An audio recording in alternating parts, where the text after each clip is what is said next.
नमस्कार मित्रों, YouTube channel education निकेतन पर मैं आपका स्वागत करता हूं।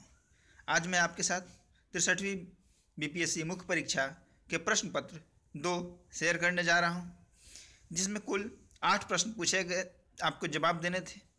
जिसमें प्रथम खंड से 3 प्रश्न, द्वितीय खंड से 3 प्रश्न और तृतीय खंड से 2 प्रश्न।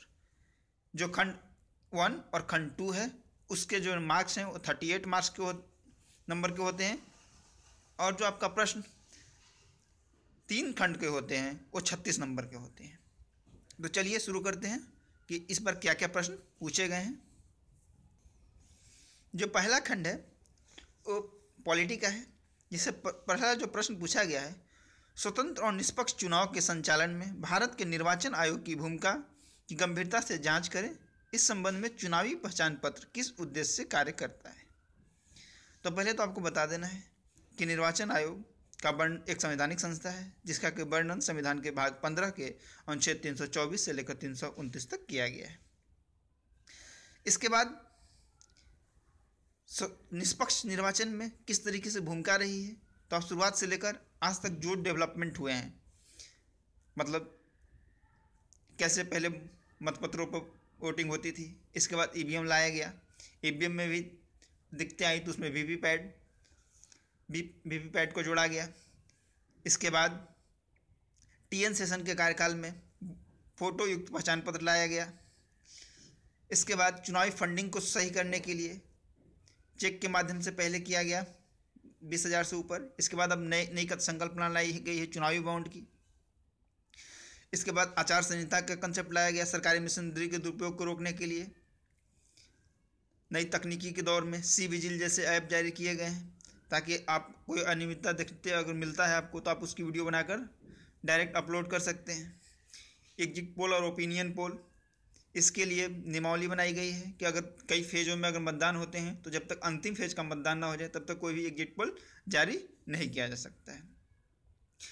अपराधीकरण को रोकने के लिए सजा याफ्ता लोगों को चुनाव में लड़ने से रोक दिया गया, जिसकी सज़ा 2 साल से अधिक हो।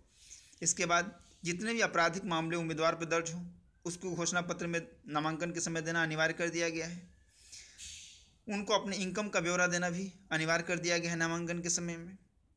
तो ये सब प्रयास किए गए हैं जिससे निर्वाचन की निष्पक्षता बनी रहे। पेड न्यूज को रोकने के लिए भी प्रयास किए जा रहे हैं, और सोशल मीडिया का किस तरीके से दुरुपयोग को रोका जाए इसके लिए भी कमेटी बनाई गई है।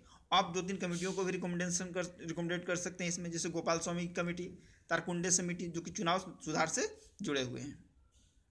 अब है कि चुनावी पहचान पत्र ने किस तरह से वो क्या अदा किए।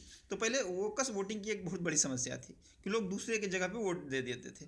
उसके लिए जो टीएन सेशन ने फोटो युक्त पहचान पत्र लाया वो एक बहुत अच्छी पहल मानी जाती है, जिससे वो वोकस जो वोटिंग होती थी उस पर काफ़ी हद तक रोक लगी है। तो आप ये बता देंगे कि ये अपने उद्देश्यों में कार्य कर रहा है, और इसे अब आधार से भी जोड़ने की बात चल रही है। तो ये पहला क्वेश्चन का आपका ब्रीफ आंसर हुआ जो मैंने आपको बताया। इसकी डिटेल ग्राफ के जरिए डिटेल उत्तर कुंजी एग्जाम जब सारे ख़त्म हो जाएंगे उसके 2-4 दिन बाद पेपर 1, पेपर 2 और LSW पॉलिटिकल साइंस और हिस्ट्री, ये 3 पेपर के डिटेल उत्तर अपलोड किए जाएंगे।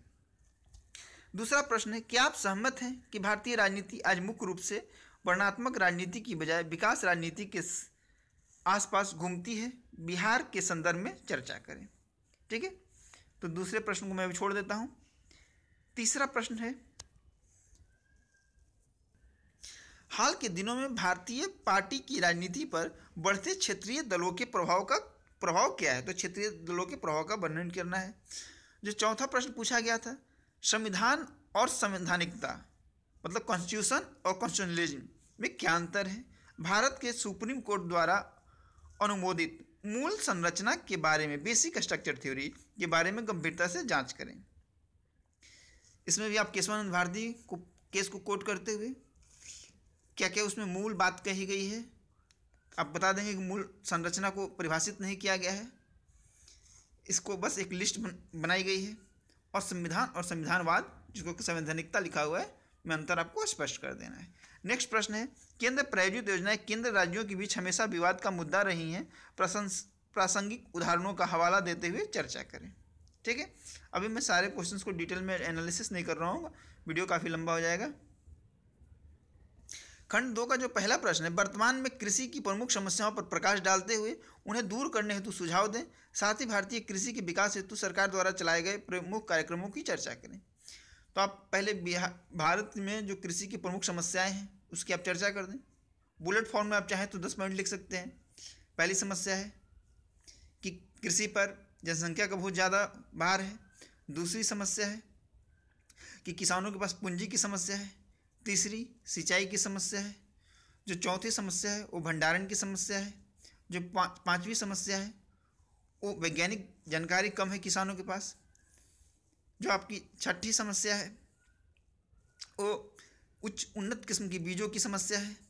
जो आपकी सातवीं समस्या है वो बाजार तक किस तरीके से पहुंच बने और किसानों को उत्पादन का सही मूल्य मिले, ये समस्या है। उर्वरकों का सही प्रयोग कैसे किया जाए। और भारत जैसे देशों में बाढ़ और सूखा का आना भी कृषि के लिए एक बहुत बड़ी समस्या है। और भारतीय कृषि मानसून पर आधारित है और भारतीय कृषि को मानसून का जुआ भी कहा जाता है। तो ये हो गए कारण। अब भारत सरकार ने इसके लिए कौन कौन से प्रयास किए हैं, तो आप सारे प्रयासों को एक क्रमबद्ध तरीके से लिख सकते हैं। जैसे प्रधानमंत्री फसल बीमा योजना, स्वास्थ्य हेल्थ योजना, सॉइल हेल्थ योजना, जो मृदा स्वास्थ्य योजना शुरू की गई है। इसके बाद निम्न कोटित ऊर्जा लाई गई है ताकि जो उर्वरक की कालाबाजारी होती थी उसे रोका जा सके। इसके बाद आप देखें तो संपदा जैसी योजनाएं चलाई जा रही हैं। मेगा फूड पार्क बनाए जा रहे हैं जिसके अंतर्गत। इसके बाद चमन और रफ्तार जैसे बागवानी को प्रोत्साहित करने के लिए योजनाएं चलाई जा रही हैं। दाम वेरिएशन कम हो इसके लिए टॉप जैसी योजनाएं बजट में लाई गई हैं। किसानों को सोलर ऊर्जा मिल सके सही तरीके से, इसके लिए कुसुम योजना चलाई जा रही है। तो आप केंद्र सरकार द्वारा चलाई गई जा रही इन प्रमुख योजनाओं का जिक्र कर सकते हैं।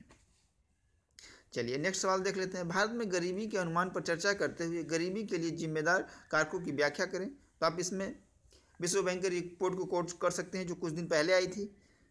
इसके बाद जो कमेटियां बनी हैं, तेंदुलकर कमेटी, लकड़वाला कमेटी, ये सब इन चीज़ों को कोट कर सकते हैं। इसके बाद गरीबी को दूर करने के लिए कौन कौन से कार्यक्रम चलाए जा रहे हैं।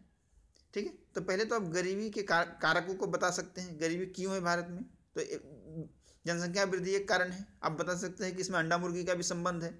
जनसंख्या के कारण गरीबी है या गरीबी के कारण जनसंख्या है, ये दोनों कंट्राडिक्टरी बात है। इसके बाद अशिक्षा एक मुख्य कारण है गरीबी का। स्वास्थ्य सेवाओं का अभाव, सरकारी योजनाओं का लाभार्थियों तक नहीं पहुंच पाना, बीच में लीकेज हो जाना। अब प्रधानमंत्री राजीव गांधी के स्टेटमेंट को कोट भी कर सकते हैं कि जब केंद्र से 100 पैसा जाता है तो लाभार्थी तक 10 पैसे ही पहुंच पाते हैं। अब इनके लिए पहल कौन कौन सी चलाई जा रही है, तो आप पहल में यूज कर सकते हैं जैसे राष्ट्रीय खाद्य सुरक्षा योजना, आर्थिक रूप से समृद्ध करने के लिए मुद्रा योजना।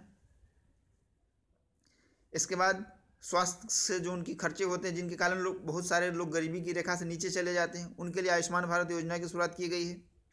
बहुत सारे राज्य सरकारों ने उनके लिए 5 रुपये या 10 रुपये में थाली की व्यवस्था की है खाने के लिए। इंदिरा आवास योजनाएं तथा प्रधानमंत्री की जो योजना है 2022 तक सबके लिए आवास, इसके लिए सबको आवास उपलब्ध कराई जा रही है। उनको तकनीकी रूप से कुशल बनाया जा रहा है। मनरेगा जैसी स्कीम चलाए जा रहे हैं। तो इन सारी चीज़ों को आप जिक्र कर सकते हैं। भारत के प्रमुख बड़े पैमाने के उद्योग भौगोलिक दृष्टि से कुछ विशेष क्षेत्रों में ही स्थापित हो गए हैं। इसके कारणों की व्याख्या करें और भारत के प्रमुख बुनियादी उद्योगों की व्याख्या करें। इसे मैं भी छोड़ दे रहा हूँ। भारत में पाए जाने वाले प्रमुख उद्योग खनिजों की विस्तार से व्याख्या करें। भारतीय अर्थव्यवस्था के आर्थिक विकास में इनके योगदान की चर्चा करें। साथ ही भारत में नई खनिज नीति की प्रमुख बातें को बताएं। तो आप अगर 8 और 9 जो प्रश्न है उसमें चाहें तो इंडिया का मैप बनाकर इन चीज़ों को अगर भारी उद्योगों को लोकेट कर दें 8 में और 9th में कौन सी खनिजें कहाँ मिलती हैं, अगर सारे को लोकेट करेंगे तो आपके लिए 2 से 3 नंबर एक्स्ट्रा मिल सकते हैं। अब खंड 3 में आ जाते हैं। खंड 3 विज्ञान से संबंधित होता है, जिसमें पहला प्रश्न है कि नाभिकीय ऊर्जा के क्षेत्र में प्रगति हमारे देश के विकास में किस प्रकार से सहायक है, विस्तार से समझाइए। नाभिकीय ऊर्जा किस प्रकार से देश की कुल ऊर्जा के उत्पादन के क्षेत्र में सहायक, चर्चा करें। नाभिकीय ऊर्जा के सकारात्मक तथा ऋणात्मक पक्ष को भी स्पष्ट करें। ठीक है, इसके बाद 11वां क्वेश्चन है उपग्रहों। अभी मैं सारे क्वेश्चन नहीं डिस्कस कर रहा हूँ क्योंकि अभी मैं तुरंत एग्जाम देकर आया हूँ, तो आपको कुछ प्रश्न जो मैंने किए हैं उसके बुलेट फॉर्म में आपके पॉइंट्स बता दिए। उपग्रहों को अंतरिक्ष में स्थापित करने के क्षेत्र में भारत ने क्या प्रगति की है? एक से अधिक उपग्रहों के एक साथ अंतरिक्ष में भेजे जाने के सकारात्मक ऋणात्मक पक्ष को स्पष्ट करें। भारत के इस क्षेत्र में प्रवेश करने से देश की अर्थव्यवस्था को मजबूत करने में किस प्रकार सहायता मिली? इसके बाद 12वां क्वेश्चन है सॉफ्टवेयर से आप क्या समझते हैं? देश के आर्थिक विकास में कैसे सॉफ्टवेयर उद्योग रीढ़ की हड्डी के समान है, समझाएं। कंप्यूटर की भाषाओं के विकास पर अपना मत स्पष्ट करें तथा समझाएं कि हमारे देश का इस क्षेत्र में क्या योगदान है। और जो लास्ट क्वेश्चन है 13 नंबर, ग्लोबल वार्मिंग क्या है? ग्लोबल वार्मिंग से होने वाले प्रभाव को कम करने के लिए किए जाने वाले प्रयासों में भारत का क्या योगदान है? निकट भविष्य में पूरा विश्व इस ग्रह के मानव के द्वारा की जाने वाली गलतियों के कारण पानी में डूब जाएगा, उस कथन पर विचार करें। ठीक है, तो ये रहे आज जो 13 प्रश्न पूछे गए थे। अगर आपको ये वीडियो अच्छा लगे और आप ऑप्शनल सब्जेक्ट के भी क्वेश्चन चाहते हैं कि अपलोड किए जाए तो इस वीडियो को शेयर करें, लाइक करें, कमेंट करें और इस चैनल को सब्सक्राइब करें। और एक आवश्यक सूचना कि जो ही पूरी परीक्षा खत्म हो जाएगी तो 56वीं से 59वीं की जो मॉडल आंसर जो शिक्षकों को दिए जाते हैं वो मैंने प्राप्त किया है IRTA के थ्रू। तो वो जो 20 पेज की आंसर की है जो शिक्षकों को एग्ज़ाम जो चेक करते हैं एग्जामिनर उनको दी जाती है, वो आपके साथ डिस्कस करूँगा। धन्यवाद।